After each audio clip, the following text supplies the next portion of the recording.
ద్వాపరయుగం ఇంకా కొద్ది రోజులలో ముగిసిపోయి కలియుగం రాబోతుందనగా ఒకరోజు శ్రీకృష్ణుడు బలరాముడితో అవతార పరిసమాప్తి జరిగిపోతుంది. మీరు తొందరగా ద్వారకా నగరమును విడిచిపెట్టేయండి అని చెప్పడాన్ని ఉద్ధవుడు విన్నాడు. ఇతడు శ్రీకృష్ణ భగవానుడికి అత్యంత ముఖ్య సఖుడు మరియు పరమ ఆంతరంగిక విశేష భక్తుడు. ఆయన కృష్ణుడి దగ్గరకు వెళ్లి, కృష్ణ, మేము నీతో కలిసి ఆడుకున్నాము, పాడుకున్నాము, అన్నం తిన్నాము, సంతోషంగా గడిపాము. ఇలాంటి కృష్ణావతారం ముగిసిపోతుంది అంటే విని నేను తట్టుకోలేకపోతున్నాను. నిన్ను విడిచి నేను ఉండలేను. కాబట్టి నా మనసు శాంతించేటట్లు నిరంతరము నీతో ఉండేటట్లు నాకేదైనా ఉపదేశం చెయ్యి అన్నాడు. అప్పుడు కృష్ణ పరమాత్మ కొన్ని అద్భుతమైన విషయములను ఉద్ధవుడితో ప్రస్తావన చేశాడు. ఇది మనం అందరం కూడా తెలుసుకుని జీవితంలో పాటించవలసిన శ్రీకృష్ణ పరమాత్మ చిట్టచివరి ప్రసంగం. దీని తర్వాత కృష్ణుడు లోకోపకారం కోసం ఏమీ మాట్లాడలేదు. ఇది లోకమును ఉద్ధరించడానికి ఉద్ధవుడిని అడ్డుపెట్టి చెప్పాడు. ఉద్ధవ, నేటికి 7వ రాత్రి కలియుగ ప్రవేశం జరుగుతుంది. 7వ రాత్రి లోపల ద్వారకా పట్టణమును సముద్రం ముంచెత్తుతుంది. సముద్ర గర్భంలోకి ద్వారక వెళ్లిపోతుంది. ద్వారకలో ఉన్న వారందరూ మరణిస్తారు. తదనంతరం కలియుగం ప్రవేశిస్తుంది. కలియుగం ప్రవేశించగానే మనుష్యులేందు 2 లక్షణములు బయలుదేరతాయి. 1 అపారమైన కోర్కెలు, 2 విపరీతమైన కోపం. ఎవ్వరు కూడా తన తప్పు తాను తెలుసుకునే ప్రయత్నం కలియుగంలో చెయ్యరు.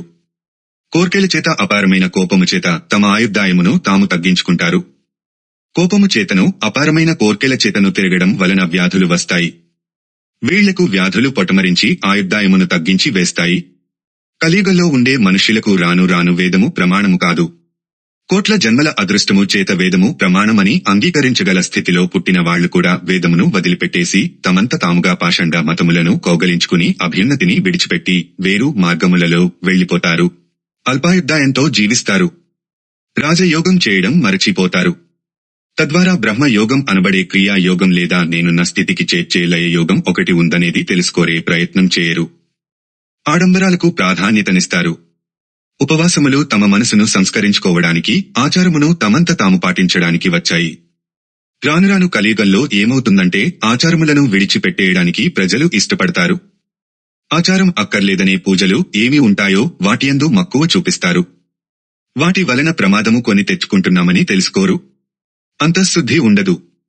చిత్తశుద్ధి ఏర్పడదు. మంచి ఆచారములు మనస్సును సంస్కరిస్తాయి అని తెలుసుకోవడం మానివేసి ఏ పూజ చేస్తే, ఏ రూపమును ఆశ్రయిస్తే ఆచారం అక్కర్లేదని ప్రచారం ఉంటుందో అటువైపుకే తొందరగా అడుగువేస్తారు. కాని దానివలన తాము పొందవలసిన స్థితిని పొందలేము అని తెలుసుకోలేకపోతారు. ఇంద్రియములకు వశులు అయిపోతారు. రాజులే ప్రజల సొమ్ము దోచుకుంటారు. ప్రజలు రాజుల మీద తిరగబడతారు. ఎవడికి పాండిత్యమును బట్టి, యోగ్యతను బట్టి గౌరవం ఉండదు.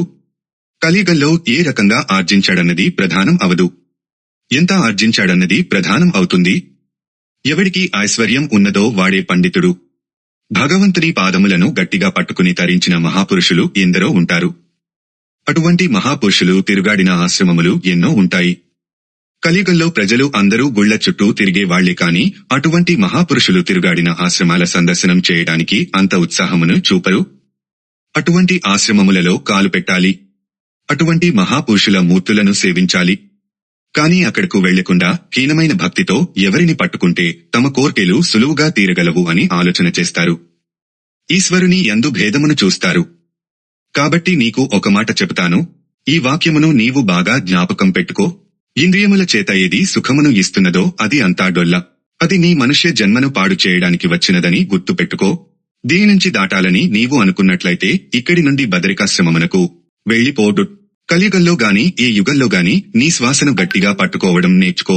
ధ్యానం చేయడం విడిచిపెట్టకు. నీ దారి శ్వాస దారి కావాలి. శ్వాస దారియే నా దగ్గరికి నిన్ను చేరుస్తుంది. నువ్వు చేసే ప్రతి శ్వాసక్రియలోనూ నేను ఉన్నాను, ఉంటాను. ఇది విశ్వసించు ఉద్ధవ. ప్రయత్నపూర్వకంగా కొంతసేపు మౌనంగా ఉండడానికి ప్రయత్నించు.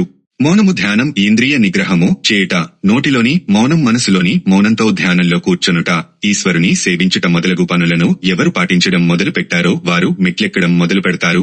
ఇది శ్రీకృష్ణ పరమాత్మ ఉద్ధవుడికి ఇచ్చిన చివరి సందేశం.